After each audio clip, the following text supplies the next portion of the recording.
Sir మీరు అక్కడ అలా ఉండిపోండి. ఇంతవరకు ఎఫ్ఐఆర్ కట్ల. ఇప్పుడు నేను అదే అడుగుతున్నాను.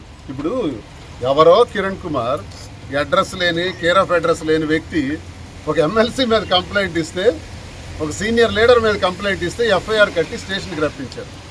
నన్ను జనసేన పార్టీకి చెందిన వాళ్ళు చాలామంది నిన్ను చంపేస్తాం, నరికేస్తాం, కనపడితే కారుతో తగలబెట్టేస్తాం అని హెచ్చరిస్తే అవన్నీ కూడా ఎవిడెన్సెస్తో పోలీస్ స్టేషన్లో కంప్లైంట్ ఇచ్చి 4 నెలలైంది. ఎఫ్ఐఆర్ కూడా కట్టారంట. ఒక్కళ్ళైనా అరెస్ట్ చేశారా? ఇంట్రాగేట్ చేశారా? స్టేషన్కి రప్పించారా? నోటీసులు ఇచ్చారా?